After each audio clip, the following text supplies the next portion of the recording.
প্রিয় ছাত্রছাত্রীরা, আমরা রাসিপুরাম কৃষ্ণস্বামী আয়ার নারায়ণের স্বামী বা আর কে নারায়ণের লেখা ফাদার সেলফ গল্পটা পড়ছিলাম।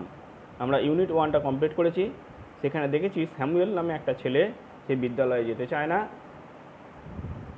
মাকে জানায় যে তার মাথা যন্ত্রণা হচ্ছে এবং মাও তার কথা মেনে নেয়, তাকে বিদ্যালয়ে যাওয়া থেকে বিরত করে। কিন্তু বাবা আসার সঙ্গে সঙ্গে পরিস্থিতির পরিবর্তন হয়। ওকে, নাও আমরা এখন পড়ব unit 2। Sami hoped that with this his father would be made to see why he must avoid school for the day. Sami hoped that, স্বামী আশা করেছিল যে এইভাবে তার বাবাকে দেখানো যাবে কেন তার আজকে স্কুলে যাওয়া উচিত নয়। ওকে, স্বামী হোপ দ্যাট, স্বামী আশা করেছিল যে উইথ দিস, এটার মাধ্যমে with this his father would be made to see, তার বাবাকে বোঝানো যাবে বা দেখানো যাবে why he must avoid school for the day, সে কেন আজকের দিনটা বিদ্যালয়ে যাবে না বা কেন সে উপেক্ষা করতে চাইছে আজকে বিদ্যালয়ে যেতে। But father's behaviour took an unexpected turn, কিন্তু বাবার আচরণ, বিহেভিয়ার মানে হচ্ছে আচরণ, ম্যানার, আচরণের একটা আনএক্সপেক্টেড মানে অপ্রত্যাশিত মানে আনইউজুয়াল টার্ন মানে হচ্ছে পরিবর্তন নেওয়া। কিন্তু বাবার কিন্তু আচরণের একটা অপ্রত্যাশিত পরিবর্তন, টার্ন মানে হচ্ছে পরিবর্তন বা বাঁক, চেঞ্জ, বাবার একটা আচরণের অপ্রত্যাশিত পরিবর্তন দেখা গেল। হি প্রপোজড, তিনি প্রস্তাব দিয়েছিলেন to send a letter with স্বামী, যে স্বামীকে দিয়ে একটা চিঠি পাঠাবেন, কাকে? টু দ্য হেডমাস্টার মশাইকে বা প্রধান শিক্ষক মহাশয়কে। তিনি প্রস্তাব দিয়েছিলেন যে তাদের প্রধান শিক্ষক মহাশয়কে একটা স্বামীর মাধ্যমে চিঠি পাঠাবেন। No amount of protest from Swami would make him change his mind. No amount of protest, স্বামীর কোনো ধরনের প্রতিবাদ, would make him change his mind, বাবার মনের পরিবর্তন করতে পারল না। ওকে, স্বামীর বিভিন্ন রকমের প্রতিবাদ করেছিল, তবুও সেই প্রতিবাদের কোনো প্রভাব পড়েনি তার বাবার উপরে। No amount of protest from Swami would make him change his mind, স্বামীর কোনো ধরনের প্রতিবাদে তার বাবার মনের পরিবর্তন করা গেল না। বাই দ্য টাইম স্বামী was ready to leave for school, যে সময় স্বামী বিদ্যালয়ে যাওয়ার জন্য প্রস্তুত হচ্ছিল, father had composed a long letter to the headmaster, বাবা একটা দীর্ঘ চিঠি লিখলেন, কম্পোজড মানে লিখলেন, এ লং লেটার একটা দীর্ঘ চিঠি টু দ্য হেডমাস্টার প্রধান শিক্ষক মহাশয়কে। He put it in an envelope, তিনি একটা খামের মধ্যে এটাকে রাখলেন, এনভেলপ মানে খামের মধ্যে এটাকে রাখলেন, অ্যান্ড সিলড ইট, এবং সেটাকে বন্ধ করে দিলেন, সিল করে দিলেন। ওকে, সিল মানে হচ্ছে মুখ বন্ধ করে দিলেন। What have you written father, Swami asked apprehensively. What have you written father, বাবা তুমি কি লিখেছো? স্বামী আস্কড অ্যাপ্রিহেন্সিভলি, স্বামী ভয়ে ভয়ে জিজ্ঞাসা করলো। অ্যাপ্রিহেন্সিভলি দুশ্চিন্তাগ্রস্তভাবে বা ভয়ে ভয়ে, apprehensively in a manner which express ওরি মানে হচ্ছে উৎকণ্ঠা বোধ করা, that something unpleasant may happen, কিছু একটা বাজে জিনিস ঘটতে চলেছে, এরকম একটা ভয়ে বা দুশ্চিন্তার মধ্যে থেকে স্বামী জিজ্ঞাসা করেছিল। নাথিং ফর ইউ, তোমার জন্য কিছু নেই। Give it to your headmaster, তোমাদের প্রধান শিক্ষক মহাশয়কে এটা দেবে, and go to your class, তোমার ক্লাসে চলে যাবে। Have you written anything about our teacher Samuel, তুমি কি আমাদের শিক্ষক মহাশয় স্যামুয়েল সম্পর্কে কিছু লিখেছো? ইয়েস, প্লেন্টি অফ থিংস, হ্যাঁ অনেক কিছু লিখেছি। What has he done father, বাবা তিনি কী করেছেন? Everything is there in the letter, সব কিছু ওই চিঠিটার মধ্যে আছে। Give it to your headmaster, তোমাদের প্রধান শিক্ষক মহাশয়কে দেবে। স্বামী ওয়েন্ট টু স্কুল, স্বামী বিদ্যালয়ে গিয়েছিল। ফিলিং দ্যাট, এটা অনুভব করতে করতে, দ্যাট যে he was the worst boy on earth, সে হচ্ছে পৃথিবীর সবচেয়ে বাজে ছেলে। ওর্স্ট,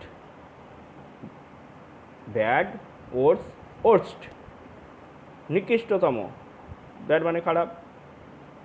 ওকে, হিজ কনসায়েন্স বদার্ড হিম, তার কনসায়েন্স মানে চেতনা বা বিবেক, হিজ কনসায়েন্স বদার্ড হিম, তাকে বিব্রত করেছিল।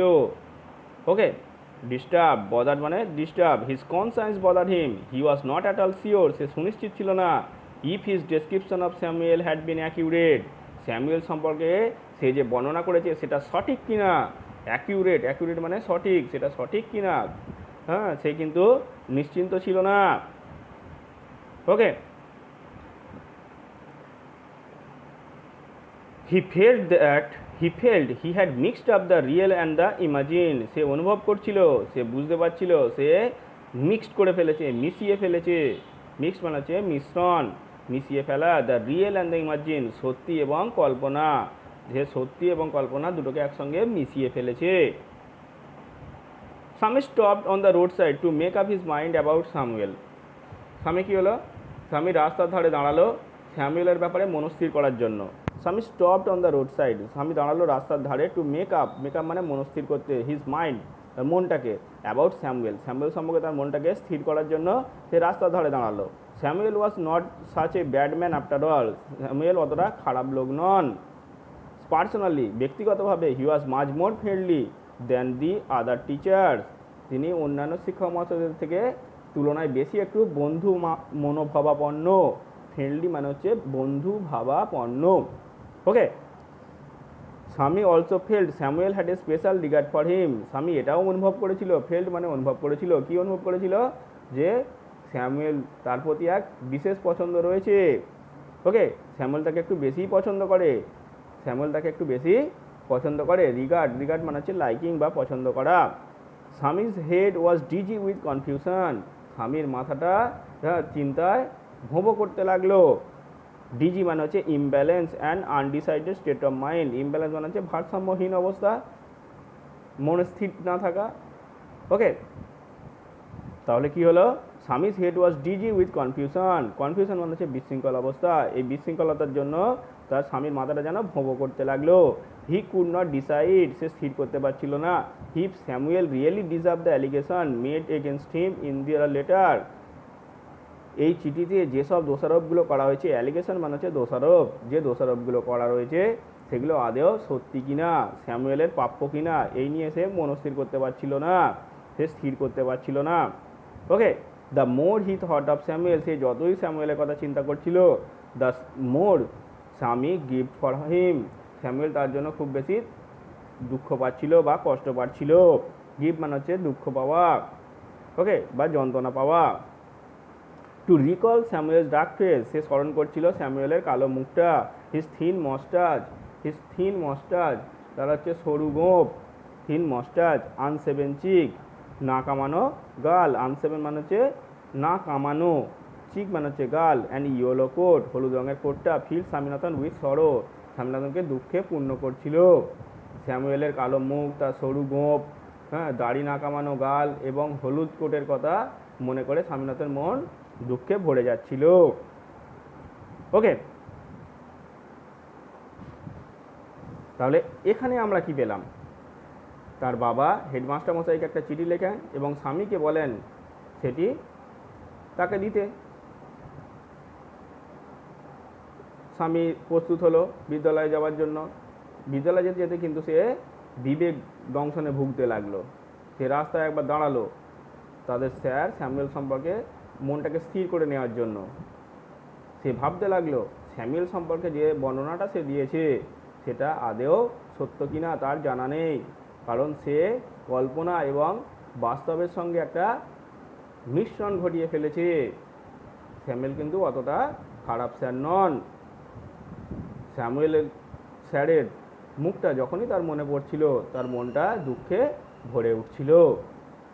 ওকে, আমরা দেখতে পাচ্ছি তার মনের মধ্যে একটা ক্রমশ পরিবর্তন, এটা কিন্তু আমরা লক্ষ্য করছি। ওকে,